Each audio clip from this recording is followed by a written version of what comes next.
Thank you, Mike, the rest of the team here for inviting me to be here with you all again. It just means the world to me. I saw Mayor Tom McDermott back there. I hate to call you out, Mayor, but happy birthday if folks didn't know. And I had the pleasure of meeting tonight Judge McDermott. And as a young lawyer,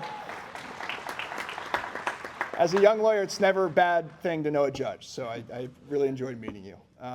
So I'm running for Secretary of State, and we announced this campaign about 4 months ago, and we've gotten all around our state from Lake County. I know I've been here 7 times or so, and I swear I can see those windmills in my dreams at this point. But we've gotten from Lake County to Vanderburgh to Randolph to Grant, all around the state, and I'm hearing about the issues that are in front of your families and Hoosiers generally in their daily lives. And I'm hearing the same things everywhere I go. The cost of living is too high. I don't need to tell you folks here about the way that NIPSCO has been handling utility rates. So some of the highest increases in utility rates in the country right here in Indiana, and some of the highest in the country right here in Lake County. And Hoosiers that I meet are working 2 full-time jobs sometimes and barely making ends meet, doing everything right, working their butt off, and struggling to heat their homes in the coldest season of our year here. Too often I'm hearing about rural hospitals shutting down, starved of Medicaid funding at the federal level and at the state level. You know, these folks in Indianapolis say that we have a multi-billion dollar state budget surplus, but they're cutting state Medicaid funding. And that has real effects for, you're right, Shane. And that has real effects for the families of our state. You know, I was talking with a group of moms in Dearborn County, and they're telling me there's nowhere in the entire county now for a new mom to give birth in a hospital. And that county operates primarily on Medicaid funding. And so that's done real damage to maternal health care in our state, and women deserve the right to have the health care that they deserve. Public schools are starved of funding. We have a universal voucher program in our state where the richest people in our state receive a $10,000 check tax-free from the state government to subsidize their kids' education at the expense of our public school teachers, at the expense of our children in need who are in public schools. That doesn't make any sense to me.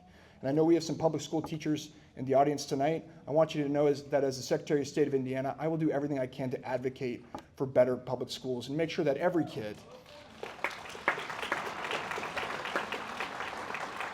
because it should not matter how much money you have, it shouldn't matter where you come from or if you learn a little bit differently. Every school should be able to open their doors for the children of our state because an education is the great equalizer. It lets everyone compete on a level playing field. It produces good citizens. So I'll use my position to advocate for better public education.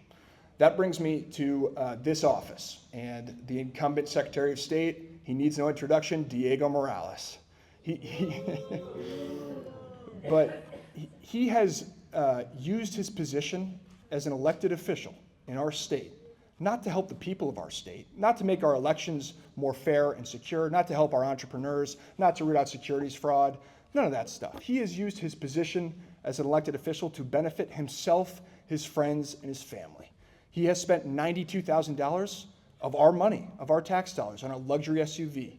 That's more than the average Hoosier makes in an entire year. Meanwhile, our school teachers are not getting the support they need. Meanwhile, our hospitals are closing. Our roads are in disrepair. Our police, firefighters, and first responders are not being taken care of. But he wants to spend $92,000 on a nice truck for himself. He's hired his family members. He's taken trips all over the world. Won't tell us who's paying for them. He's given out tens of millions of dollars in no-bid state contracts to his largest campaign donors. It's not partisan. None of those things have anything to do with the fact that he's a Republican. They have everything to do with the fact that he has abused the public trust and the fact that he views his position as an elected official as a means to enrich himself. I was raised in a family of public servants, and I've been glad to meet some folks in the audience tonight that have been friends of my family. It's great to see you here. I was taught that you run for these offices not to benefit yourself. You run for these offices to help your community, and not just Democrats, but Republicans and independents, everyone in our state. And so when I see someone like Diego Morales, who has so blatantly ripped off the Hoosier taxpayer, who doesn't care about us and our families, I felt compelled to announce for this office and try and change that. So on day one, if I'm lucky enough to be elected Secretary of State with your support, we will open an independent audit of this office. We will root out the wasteful spending. We will see how far the grift goes and who else is complicit, because we cannot tolerate that type of waste in our government. The Secretary of State is the chief election officer of our state. And I know some of you folks in the room probably know this, but we rank toward the bottom, if not last, in a lot of years in voter participation. That's a real shame, and I think some of the blame for that justifiably lies at the Secretary of State's feet. So how do we change that? There's some common sense approaches we can take. A bill was recently defeated in the Indiana State Senate, which sought to shorten early voting in our state. That was a good win for us. We need to expand early voting in our state. I voted in every Indiana election since I was 18. All but a couple of those, I voted early because when you have a busy family life, when you have work obligations, it makes it easier to vote, or it makes it more likely you're going to vote when you can pick a time that's most convenient for you. So that was a good win, and I hope that we could protect early voting in our state. I will advocate as a statewide elected official to end straight ticket voting in our state. This has made our elections very, thank you. Look, the number one, the research bears this out. I've studied this issue very closely. Why is participation so low? The number one contributing factor is the fact that people don't vote because they feel like the outcome is predetermined. They're not going to take the time out of their day when they have a busy family life or they have to make a sacrifice at work, when they feel like their vote doesn't matter. When you have straight ticket voting, these elections too often are not about the individual candidates. They're about what color jersey the two people are wearing. We should pick our elected officials based on the merits on an individual basis, not about what national political party we like the best. If we abolish straight ticket voting, folks will have to make a decision between the two candidates. That will make it more likely that our elections are more competitive. And if our elections are more competitive, folks are going to get out to vote because they're going to feel like they really have a say in what's going on. Another policy position I will advocate for strongly is, just like in Florida, Missouri, and Ohio, we need to institute a citizen-led statewide ballot referendum.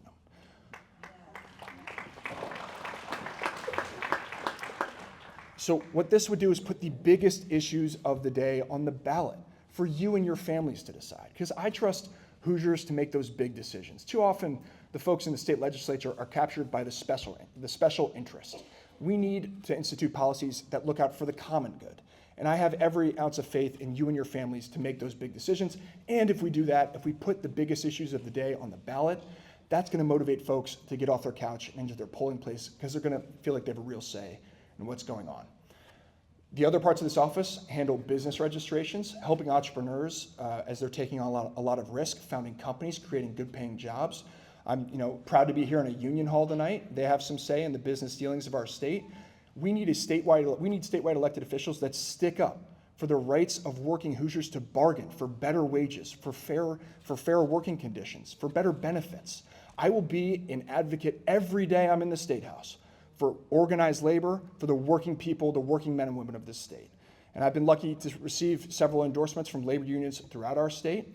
And organized labor, strong labor unions, helps business because you have people who know what they're doing on the job. You have happy workers. They're healthy. They're taken care of. That helps the bottom line too. So I'll advocate for working people always. I'm also an attorney, like I mentioned, in my day job. Some of this job revolves around securities fraud. I have handled in my professional capacity securities fraud investigations at the federal level. I hope to bring some of that personal experience to this office. That shouldn't really be partisan. It doesn't matter if you're a Democrat or Republican. We can't tolerate people getting ripped off in our state. Beyond all of that policy, which we could talk about all night, I am sick and tired of the divisiveness, of the anger, and of the hatred that we have seen come to consume our politics.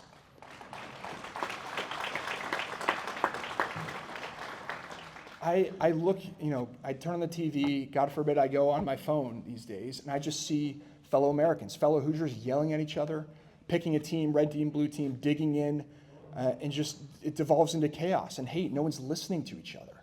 And unfortunately, we have leaders, and one of them is in the White House, which feed into this hate, which profit off of this hate.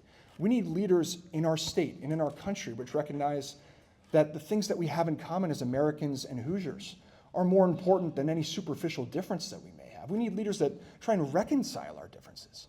And so beyond the policy, I'm going to be that type of leader in state government. And I know it might sound naive. I see this hate and this vitriol online, and sometimes I'm subjected to it. So I know it personally. But I have also seen a better way with my own eyes. I was in the United States Marine Corps for 5.5 years. I was an infantry officer.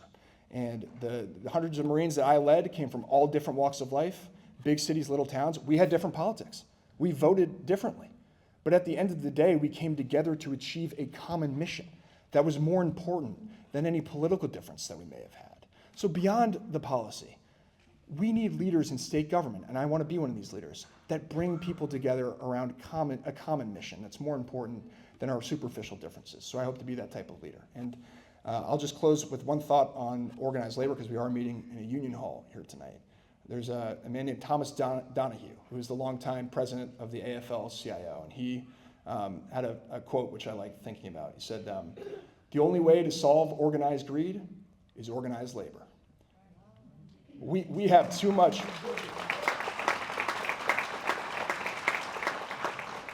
We have too much organized greed in this state and in this country. Tax breaks for the richest Americans. Will our public schools close? Will our rural hospitals close? Will our roads and streets are in disrepair? Will our police and firefighters aren't being taken care of? Too much organized greed. The solution to that is working people organizing, getting together, fighting for better wages, fighting for better benefits, sticking up for the working Hoosier. And so I just am aware of the fact that we're in a union hall tonight, and I hope to be in many more throughout this campaign. I hope to earn your support at the state convention, and I hope to meet you and become your friend. And I'm really happy to be here. Thank you so much.